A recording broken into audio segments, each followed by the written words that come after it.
Hello everyone, welcome to Analog IAS. Today's topic is Scheduled and Tribal Areas. Article 244 in Part 10 of Constitution deals with administration of scheduled and tribal areas. It consists of both 5th and 6th schedules. Let us first discuss about 5th schedule. It deals with the administration and control of scheduled areas and scheduled tribes in any state except the 4 states of Assam, Meghalaya, Tripura and Mizoram. The President of India is empowered to declare an area to be scheduled area. He can increase or decrease the area, alter its boundary lines in consultation with the governor of state concerned. The governor has to submit a report to the President regarding the administration of such areas annually. Also, each state having scheduled areas has to establish a tribal advisory council to advise on welfare and advancement of scheduled tribes. It is to consist of 20 members, 3/4 of whom are to be representatives of scheduled tribes in state legislative assembly. Also, the governor is empowered to direct that any particular act of parliament or state legislature does not apply to a scheduled area. But these regulations should require the assent of President. The Constitution requires the President to appoint a commission compulsorily after 10 years of commencement of Constitution.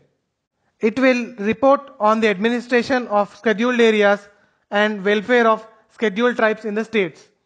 The commissions so appointed till now are UN Debar Commission in 1960 and Dilip Singh Bhuria Commission in 2002.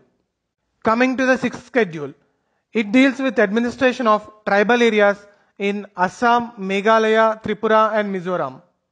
The tribal areas in these states have been constituted as autonomous districts.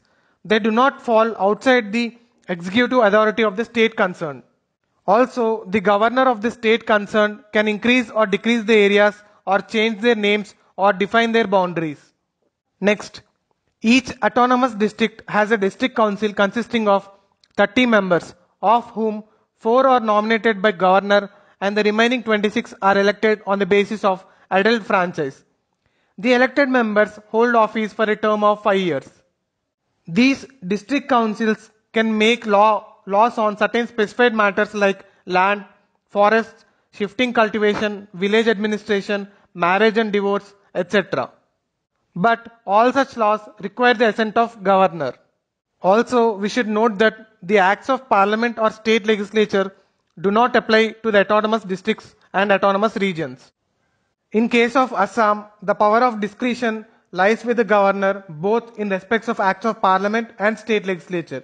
Whereas in the case of Meghalaya, Tripura and Mizoram, the power of discretion lies with president in respect of acts of parliament and governor in respect of acts of state legislature. Now let us see a previous year question based on this. The provisions in 5th schedule and 6th schedule in the Constitution of India are made in order to A. Protect the interests of scheduled tribes, B. Determine the boundaries between states, C. Determine the powers, authority and responsibilities of panchayats, and D. Protect the interests of all the border states. The answer is A. Protect the interests of scheduled tribes. Thank you.